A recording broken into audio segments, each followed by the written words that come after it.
अच्छा जी, आज का जो टॉपिक है हमारे पास वो हम स्टार्ट करते हैं विंड एनर्जी सिस्टम। तो आज में हम चेक करेंगे विंड एनर्जी सिस्टम के स्टैटिस्टिक्स क्या हैं उसके वर्ल्ड वाइड और यूरोपियन स्ट्रक्चर में। और उसके बाद मैं आपको एक वीडियो अपलोड कर दूंगा जिसमें डिस्कशन हुई होगी कि इसकी हिस्ट्री क्या है विंड एनर्जी की, यानी कि उसके विंड टर्बाइंस का स्ट्रक्चर कैसा है, उसमें सबसे पहले विंड एनर्जी कैसे प्रोड्यूस हुई, उसकी पर्पस क्या था। फॉर एग्जांपल अफगानिस्तान में सबसे पहले विंड टर्बाइन ओरिएंट बेस, उसको ओरिएंटल विंड मिल कहते हैं, जो कि vertical wind turbine system structure के ऊपर है। इसी तरीके से किस तरीके से ऑन गोइंग के आपके पास जो एवोल्यूशन कैसे हुई विंड इंडस्ट्री के अंदर।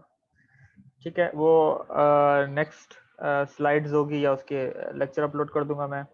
फिर उसके बाद जो हम इसको देखेंगे कि जो विंड एनर्जी या विंड प्रोफाइल है कि उसमें डिफरेंट क्लासेस क्या होती हैं एल्टीट्यूड के लिहाज से, विंड की क्लासेस कैसे चेंज होती है, यानी उनमें पावर कितनी अवेलेबल है, कौन सी फिजिबल है, कौन सी फिजिबल नहीं है।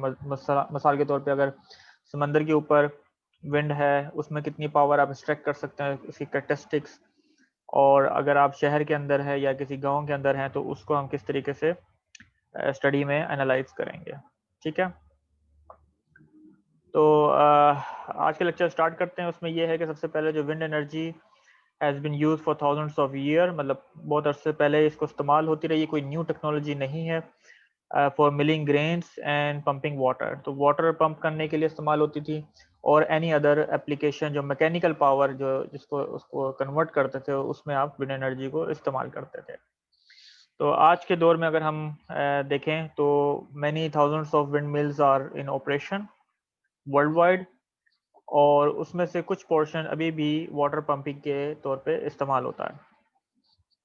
यहाँ पे हम देखेंगे कि दो टर्मिनोलॉजी इस्तेमाल की जाती है, एक तो है विंड मिल्स और एक कहा जाता है विंड टर्बाइन।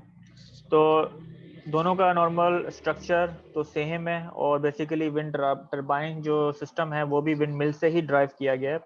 लेकिन इसको डिफ्रेंशिएट करने के लिए विंड मिल्स उसको कहते हैं जो मैकेनिकल काम में कन्वर्ट होती है, यानी कि उसमें इलेक्ट्रिसिटी जनरेट नहीं होती। For example milling grains.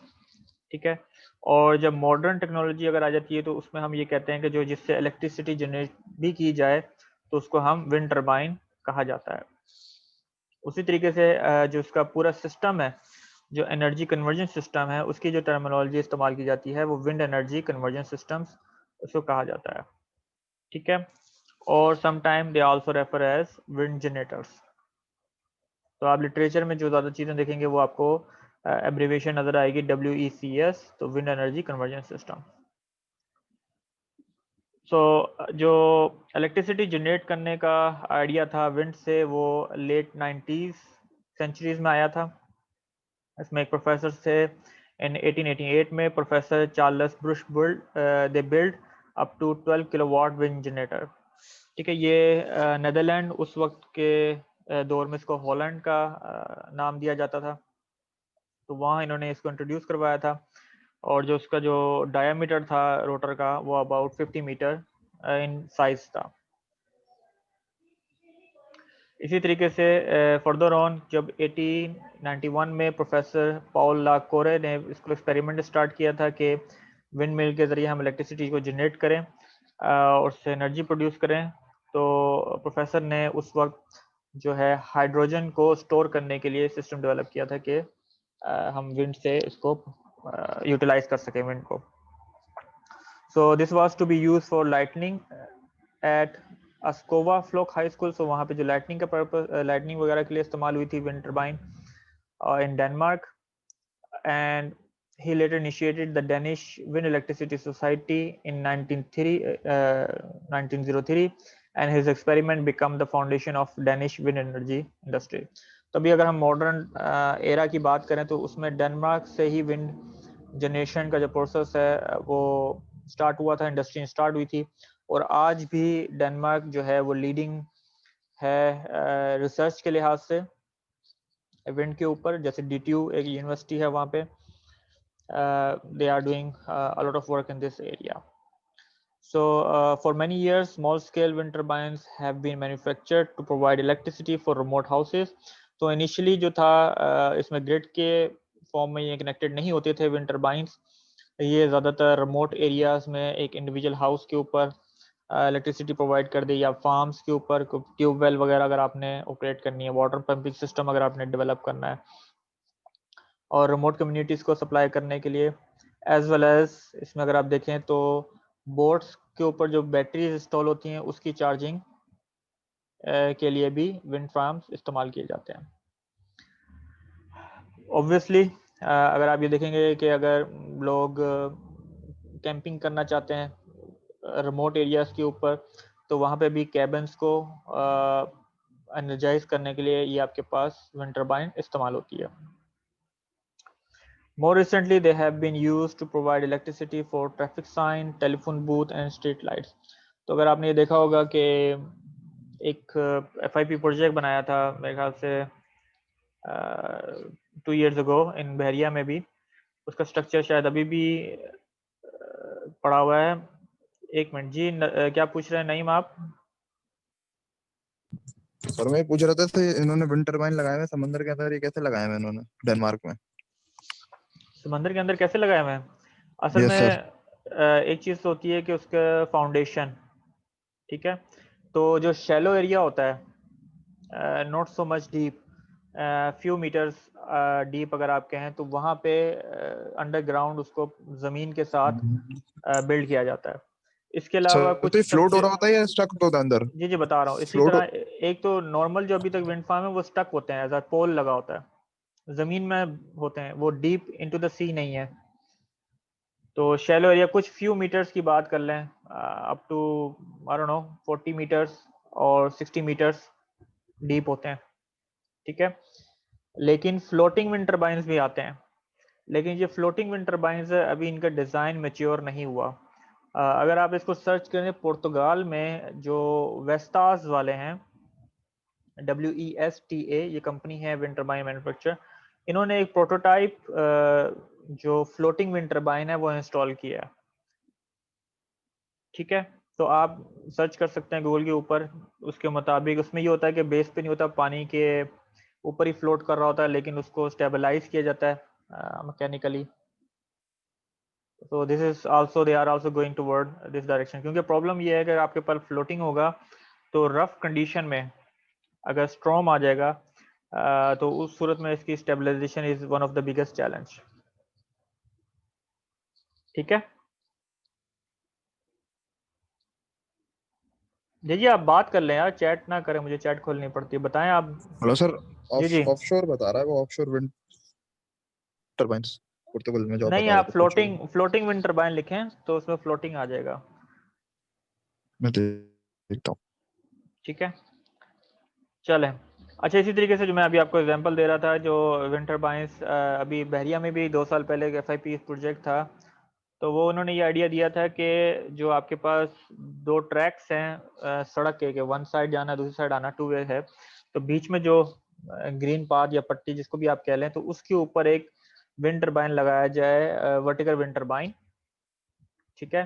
कब इसको कहते हैं, सेवियोन टाइप विंड टर्बाइन लगाएंगे। उससे होता है कि जब हैवी ट्रैफिक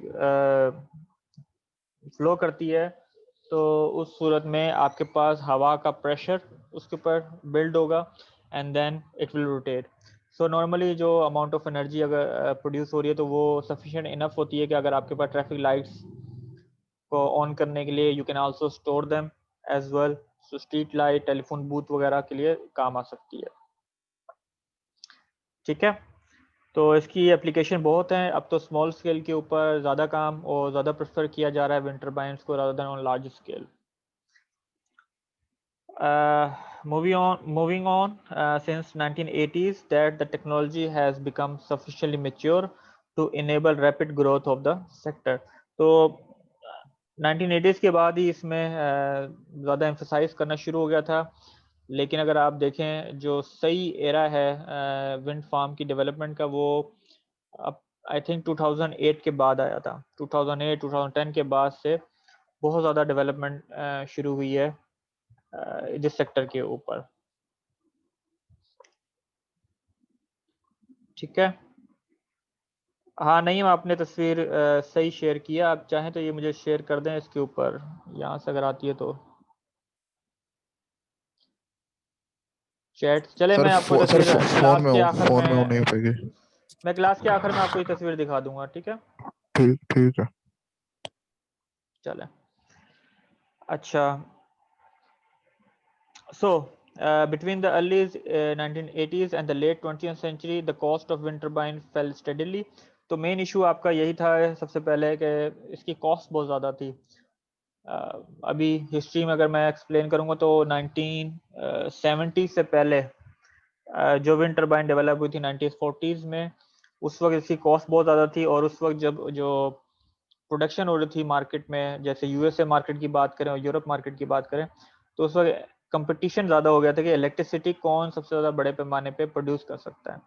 तो उस वक्त फोसाइल फ्यूल वगैरह भी यूज़ हो रहे थे, एंड एट दैट टाइम जो इन्वायरमेंटल इफेक्ट थे वो इतने ज़्यादा नोन नहीं थे, जिससे मतलब प्रेफरेंस वहाँ दी जाती थी कि जो बल्क की फॉर्म में पावर जनरेट करे और वो चीप पड़े। फॉर एग्जांपल अगर हाइड्रो डैम अगर आप लगा रहे हैं, या फॉर एग्जांपल फॉसाइल फ्यूल या कोल इस्तेमाल करेंगे, ऑयल यूज़ करेंगे, तो उससे आप स्मॉल एरिया में, एरिया का मतलब कंसंट्रेटेड एरिया में, आप उसको हायर पावर जनरेट कर सकते हैं सिस्टम में कंपैरेटिवली टू विंड टरबाइन।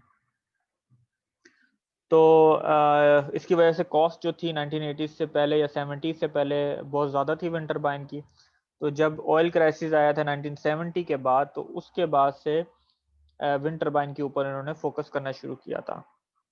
तो उसी तरीके से उसकी जो रेटेड कैपेसिटी थी, ऑब्वियसली जब ज़्यादा इन्वेस्टमेंट होगी या एम्फेसाइज किया जाएगा किसी टेक्नोलॉजी के ऊपर, तो वो टेक्नोलॉजी भी ग्रो करती है।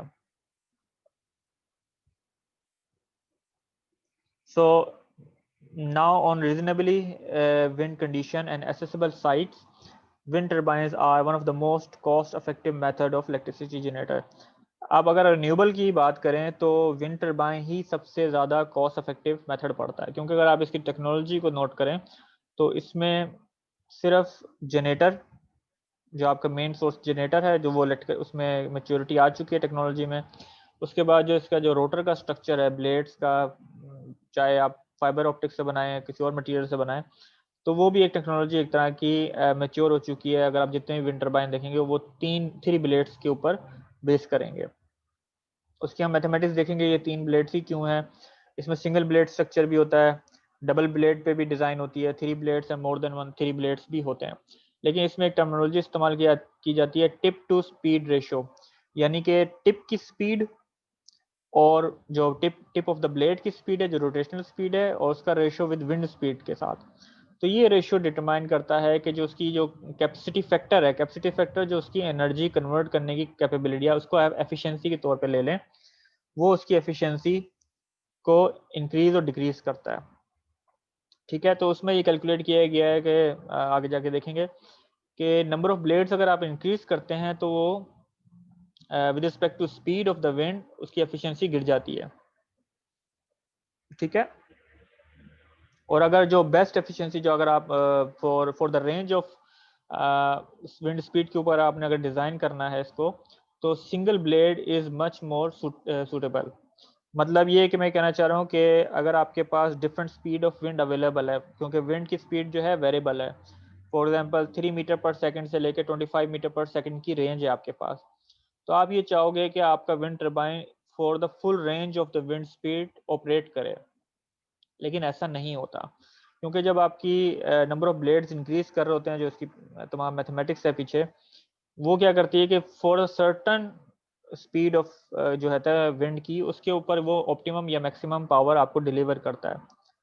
ठीक है, फॉर एग्जांपल अगर आप विंड टरबाइन देखें, जो लैब में भी रखा हुआ है मैंने पावर जनरेशन की लैब पे, उसकी नेम प्लेट के ऊपर लिखा हुआ है 13 मीटर पर सेकंड। तो ये 13 मीटर पर सेकंड की स्पीड अगर विंड की अवेलेबल होगी तो वो ये अपनी मैक्सिमम पावर को वो जनरेट करेगा। ठीक है, इसी तरीके से depending on the structure of the blades या टिप टू स्पीड रेशो, आपकी एफिशिएंसी जो है वो रिड्यूस हो जाती है। अगर आपके पास सिंगल ब्लेड्स है तो उसमें आपका मेन प्रॉब्लम आता है उसकी बैलेंसिंग के लिए, कि how you going to balance इसकी रोटेशन। अगर एक तरफ आपका वेट ज़्यादा है तो दूसरी तरफ आपने उसके वेट को बैलेंस करना है। तो उसका स्ट्रक्चर बहुत डिफिकल्ट होता है, इसी वजह से सिंगल ब्लेड सिस्टम जो है इतना बिल्ड नहीं किए जाते। Further, given continuous improvement in the cost, capacity, and reliability, it can be expected that the wind energy will become even more economically competitive over the coming decades. So, इसकी cost जो हम देख रहे हैं काफ़ी reduce होगी। अगर up to the date अगर पूछा जाए तो maximum जो single wind turbine है उसका जो size अब बनाया है वो है 12 मेगावाट का। इसको कहते हैं हलियादे एक्स के नाम से अगर आप सर्च करेंगे तो this is the single wind turbine. अब यहाँ पे यही एक प्रॉब्लम थी विंड टरबाइन के अंदर कि जो टावर के ऊपर जो भी स्ट्रक्चर इसका है उसमें आप कितने मैक्सिमम पावर के जो विंड जनरेटर है या उसका सिस्टम है वो डिज़ाइन कर सकते हैं। अभी हवा में पावर बहुत अवेलेबल है, अगर आप ऑफशोर की बात करें या ऑनशोर की बात करें, इवन कि जो आपका जो रोटर का जो डायामीटर आप जितना मर्जी इंक्रीज कर दें तो उससे आपके पास जो विंड की पावर है ज़्यादा एक्सट्रैक्ट हो सकती है।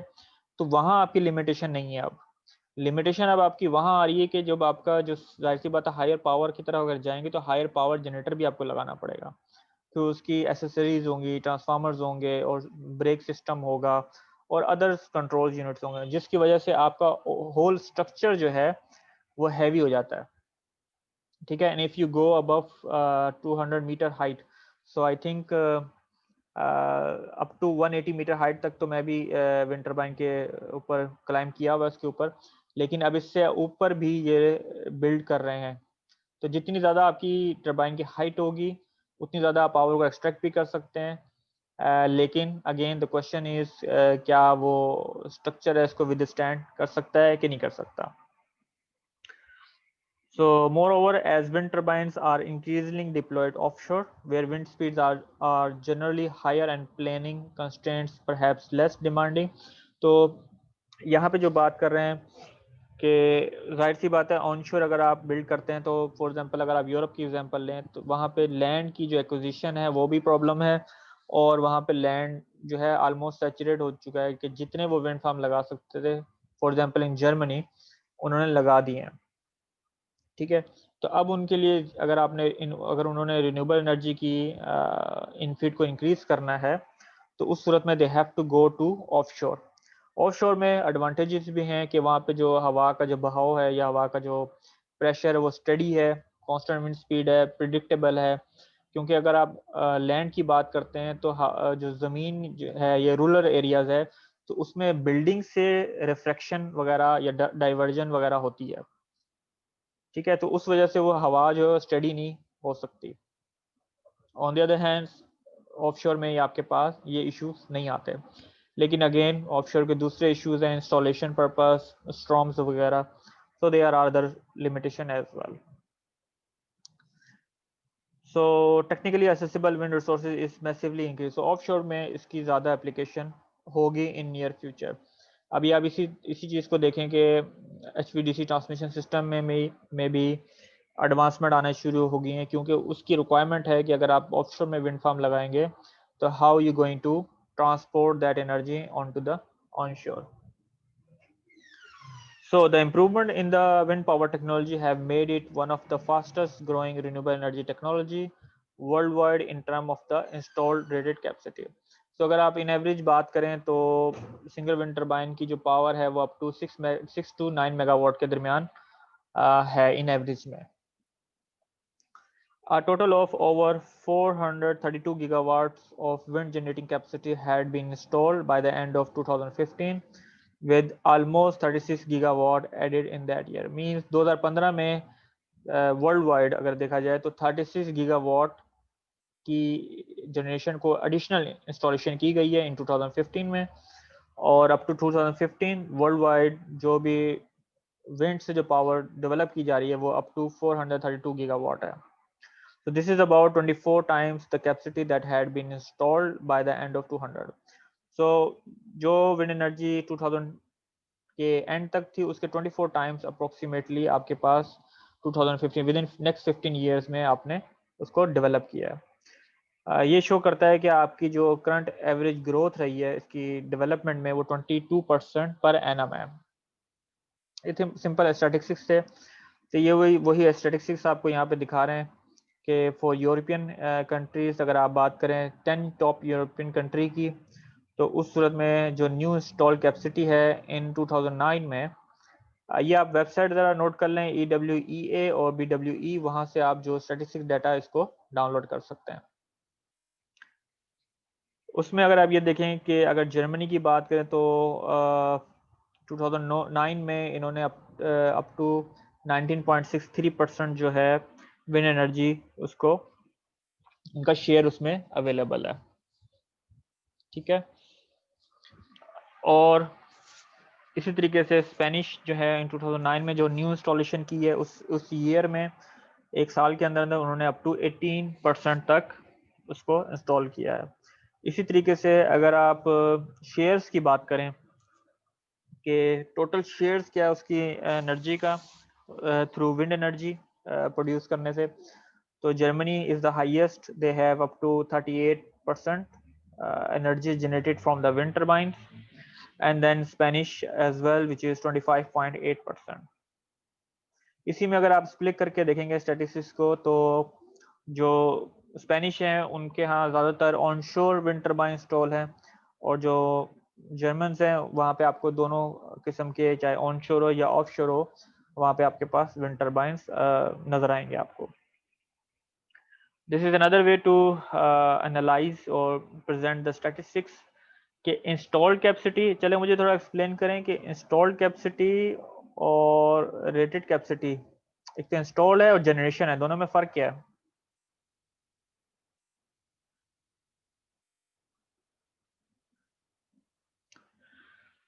जी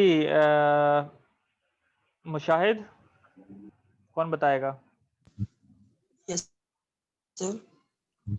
कौन बात कर रहा है? मुशाहिद बात कर रहे हैं?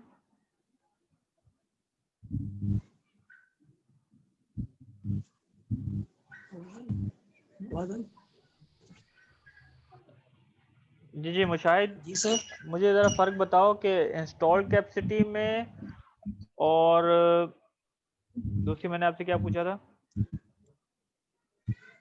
इंस्टॉल्ड कैपेसिटी और इंस्टॉल जनरेशन, दोनों में क्या फ़र्क है?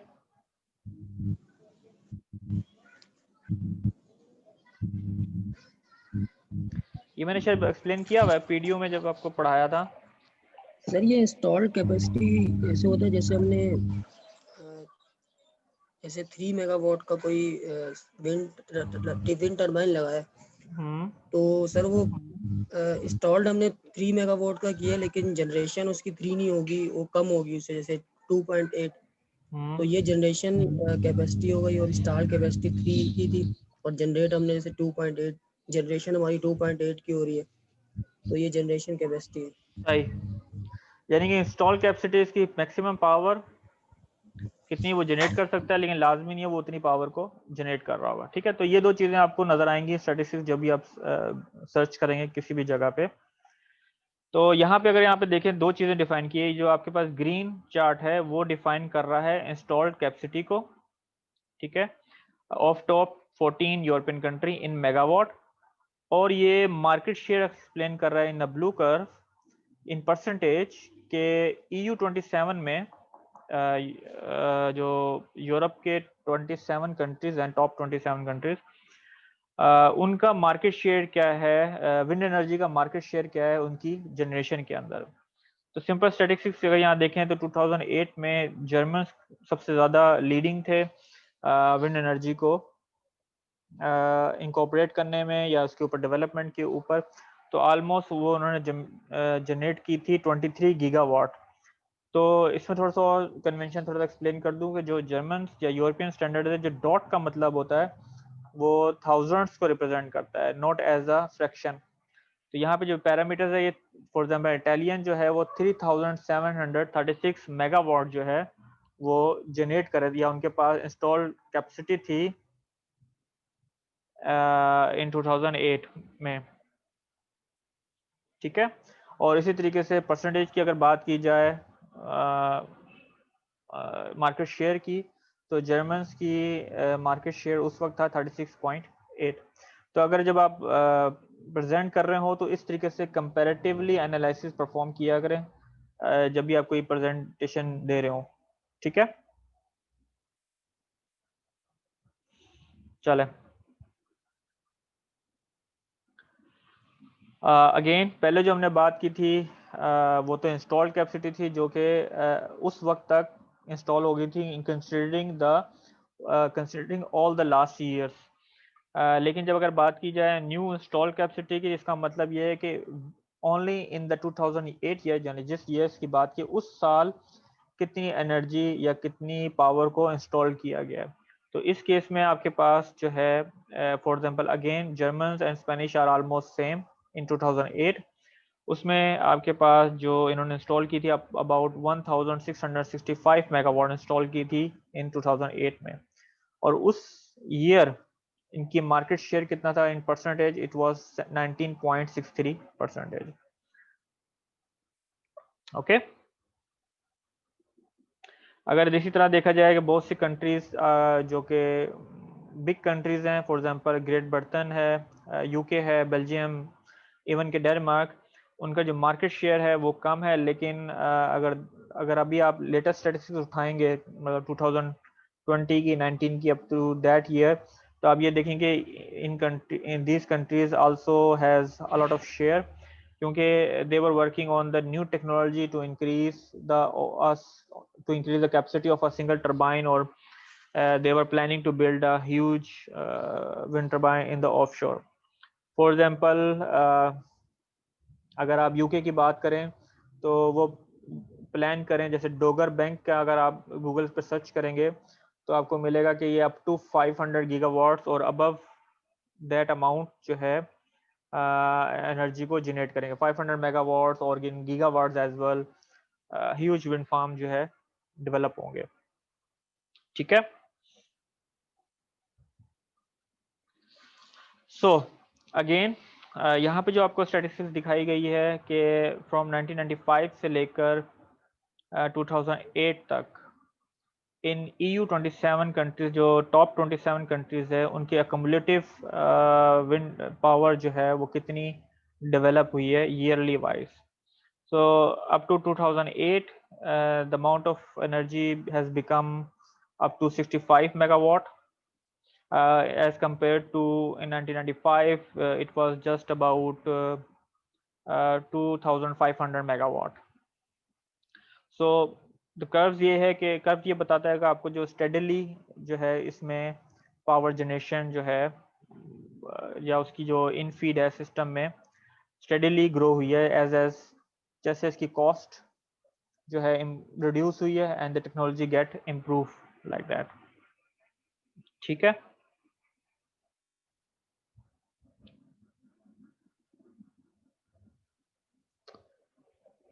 Okay, again the same thing, यहाँ पे अगेन वही कंट्री है, EU कंट्रीज हैं 27, EU 27 इसको रेफर किया है। यहाँ ये बताया गया कि एनुअली इन्होंने न्यू इंस्टॉलेशन कितनी की है इन मेगावाट में। तो अगेन अगर हम ये देखेंगे लास्ट 2 ईयर्स 2007 और 8 में को अगर कंपेयर करें तो नॉर्मली इन दोनों का रेशो है वो सेम है।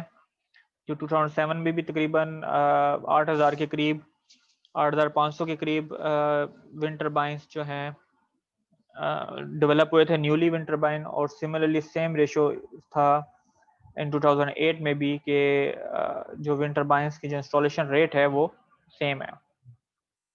तो अगर इस प्रोफाइल को नोट डाउन करें तो तकरीबन हमें देखते हैं कि 2000 के बाद से विंड फार्म में की जो डेवलपमेंट है उसमें तेजी आई है, ठीक है। ओके, यहाँ पे जो स्टैटिस्टिक्स शो की गई है ये थोड़ी सी कंपैरिजन है विंड एनर्जी की कंपेयर टू अदर सोर्सेज। तो अगर हम देखें 2008 में जो न्यू इंस्टॉल कैपेसिटी है फॉर पावर जनरेशन में, उसमें विंड फार्म की जनरेशन इंक्रीज हुई है एंड जो भी जनरेशन है यूरोप के अंदर, gas is on the second position के जो उससे इलेक्ट्रिसिटी जनरेट होती है यूरोप के अंदर, and then oil and other materials. तो यहाँ पे बायोमास भी इस्तेमाल होती है अप टू 296 मेगावाट, वाटर, यहाँ पे वाटर से मुराद आपके हाइड्रो डैम्स हैं, दे ऑलमोस्ट 473 मेगावाट की जो जनरेशन इंस्टॉल हुई है, ये न्यू इंस्टॉलेशन की बात हो रही है उस साल में, यानी कि 2008 के अंदर। और अदर एलिमेंट्स एज वेल। ये कोल है, this is for coal, brown one, इसमें है 762 मेगावाट, और they are other materials as well.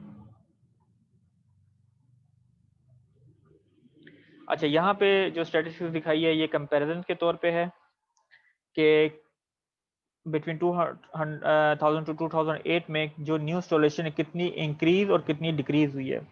तो अगर यहाँ देखा जाए कि करंट क्राफ्ट का मतलब है न्यूक्लियर पावर प्लांट, ठीक है, तो न्यूक्लियर पावर प्लांट से इनकी जो जनरेशन थी इन्होंने रिड्यूस की है।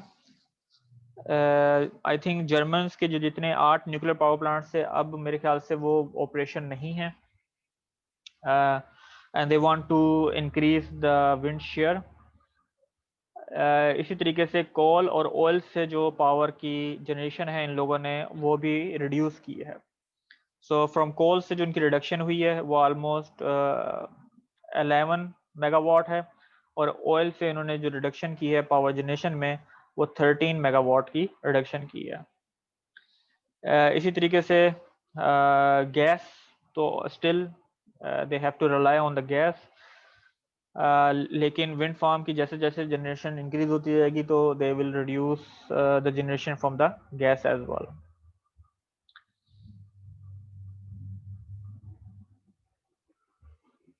Again this is a comparison between 1995 to 2008, दो सालों का ये कंपैरिजन है। उसमें यही कंपेयर किया गया है कि किन किन रिसोर्सेज से पावर जनरेशन की जाती रही है 1995 में, और 2008 में कौन कौन सी न्यू जो सोर्सेज हैं उनको इंकॉर्पोरेट किया गया है।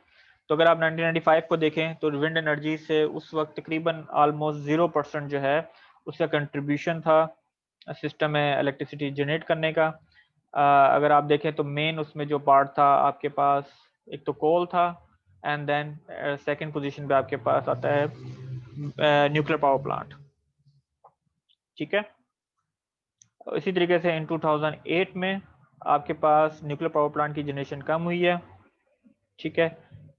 कोल की रिडक्शन भी थोड़ी सी कम हुई है, तकरीबन 2% इसकी रिड्यूस किया गया है, लेकिन विंड की जो कंट्रीब्यूशन है वो ज़्यादा है। ये जो स्टैटिस्टिक्स है ये पूरे यूरोप की है, यूरोपियन एनर्जी जनरेशन कंपैरिजन है। लेकिन अगर आप ये भी देखें कि जो टोटल इंस्टॉल कैपेसिटी है यानी कि लोड की जो रिक्वायरमेंट है वो भी इंक्रीज हुई है 2008 में, तो दैट इज़ अबाउट 791 गीगावाट। तो 1995 में डिमांड भी थोड़ी सी कम थी कंपैरेटिवली, तो उस वक्त जो पूरी यूरोप की जो डिमांड थी वो थी 532 गीगावाट। ओके, यहाँ तक क्लियर है जी। चलें, ये सेशन एंड होने वाला है, इसके बाद आप दोबारा जो है